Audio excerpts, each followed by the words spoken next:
உங்களின் ஒருவன் நான். இன்று தலைப்பு உதயநிதி ஸ்டாலினா அல்லது விஜயா, நடிகர் விஜயா. நடிகர் விஜய் 82 படங்களில் நடித்திருக்கிறார். அவருடைய பேக்ரவுண்டு அப்பா டைரக்டர். உதயநிதி ஸ்டாலின் தாத்தா முதலமைச்சர், அப்பா முதலமைச்சர், அப்படி கொஞ்சம் பட தயாரிப்பாளர் 24 படங்கள் நடித்திருக்கிறார். இவருக்கும் அவருக்கும் என்ன வித்தியாசம்? அதிக ஹரிஸ்மெட்டிக்கு மக்களை கொண்ட ஒரு ரசிகன் சொன்னால் விஜய் தான். கரூர் பிரச்சனை பிறகு அவரை எடுத்துக்கொண்ட விதம் அரசு, அது விஜய் தான். ப்ளஸ் அவர் தான் அதிக ஆதரவை பெற்றிருக்கிறார்.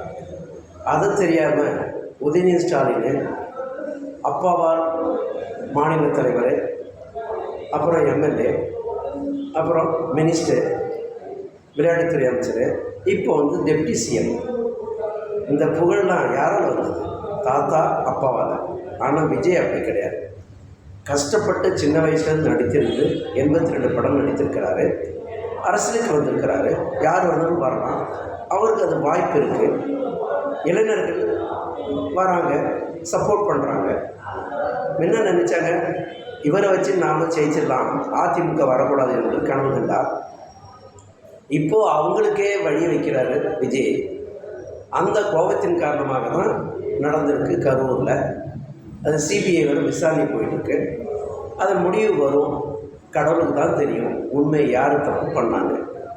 அவரை போட்டு நீங்கள் கொட்டிக்கிட்டே இருக்கிறீங்க தலையில். கொட்ட அவர் வளர்ந்துட்டு இருக்கிறார். அது தெரிஞ்சுக்கோங்க. ஃபஸ்ட்டு கொட்டக்கூடாது விஜயை. அவர் வளர்ந்துட்டார். நீங்கள் ஒன்றும் பண்ண முடியாது. உங்கள் மகனுக்கும் அவருக்கும் வித்தியாசம் 100 மடங்கு. உங்கள் மகன் ஒரு இடத்துல போய் மீட்டிங் போட சொல்லுங்கள். வீக்கெண்டுன்னு சொல்கிறீங்க விஜயை. வீக்கெண்டு கண்டக்ட் பண்ணுறாரு. ஸ்கூல் பசங்களை வச்சு சனிக்கிழமை முடிஞ்ச பிறகு சனிக்கிழமை கண்டக்ட் பண்ணுறாருன்றீங்க. அது மிகப்பெரிய தப்பு. ஏன் அவர் உயர்ந்த நோக்கில் பள்ளி மாணவரை டிஸ்டர்ப் பண்ணக்கூடாது நினைக்கூடாதா? காலேஜ் மாணவரை டிஸ்டர்ப் பண்ண நினைக்கூடாதா? மாணவர் சமுதாயம் அவருக்கு அதிக ரசிகர். படம் பார்க்குறவங்க அவங்க தானே.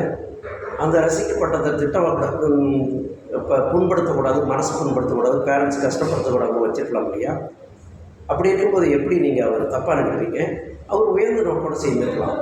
வீக்கெண்டு பாலிட்டிக்ஸ்ன்னு சொல்கிறீங்க. நீங்கள் 24/7 என்ன செல்வாக்கு இருக்குது? ஒன்றும் கிடையாது. தாத்தா, அப்பா, அப்புறம் பிள்ளை. நீங்கள் மோதி பாருங்கள் அவர்கிட்ட. விஜய்கிட்ட மோதாதீங்க. அவர் அதிக மாஸ் கொண்ட உறுப்பினர் கொண்ட ஒரு இயக்கம். 2 வருஷம் ஆகுது. இப்போ யாரோட கூட்டணி வைக்க போகிறாரு? எடப்பாடி கூட்டணி வச்சார்னா ஒரு 25 சீட்டு அவர் டெப்டி ஆப்போசிஷன் இடம் வரப்போகிறாரு. நீங்கள் என்ன செய்ய போகிறீங்க? ஒன்றும் இல்லாத எம்எல்ஏ கூட வர முடியாது உங்களால். அதான் இப்போ இருக்கிற சூழ்நிலை. கொஞ்சம் பார்த்துக்குங்க. ஏன்னா ஒருத்தவங்களை கொட்டிக்கிட்டே இருக்கக்கூடாது. திரும்ப விஜய் ரசிகர் தான். அவர் பல விதத்துலேருந்து பல கட்சியிலேருந்து அவர் ரசிகர் இருக்கலாம். அவருக்கு என்ன ஓட்டு வருது? அவர் எத்தனை பேர் எம்எல்ஏ கட்சி யாருக்கு சேரப்போகிறாரு? பொறுத்திருந்து பாருங்கள். ஒருத்தவங்க ரொம்ப கொட்டிக்கிட்டே இருக்கக்கூடாது. அது மட்டும் கொஞ்சம் அவாய்ட் பண்ணுங்கள். உங்களுக்கும் விஜய்க்கும் எவ்வளோ டிஃப்ரென்ஸ் இருக்குது? விஜய்க்கு 100 மடங்குனா உங்களுக்கு 20 மடங்கு தான். ஏன்னா நீங்கள் வம்சாவளியில் வர்றவங்க. அவர் தனிமரமாக நின்று ஒரு தலைவனாக வர பார்க்குறாரு. வழி விடுங்க. அவர் எந்தோ காலம் முதலமைச்சராக வரட்டும், வராத போகிறோம். அது மக்கள் முடிவு பண்ணட்டும். ஓகே, இந்த பதிவு உங்களுக்கு பிடிச்சிருந்தால் லைக் பண்ணுங்கள், ஷேர் பண்ணுங்கள், எனக்கு சப்ஸ்கிரைப் பண்ணுங்கள். திரும்ப ஒரு வீடியோவில் ஐஏஎஸ் எப்படி படிக்கலாம்னு பற்றி உங்களை நான் சந்திக்கின்றேன்.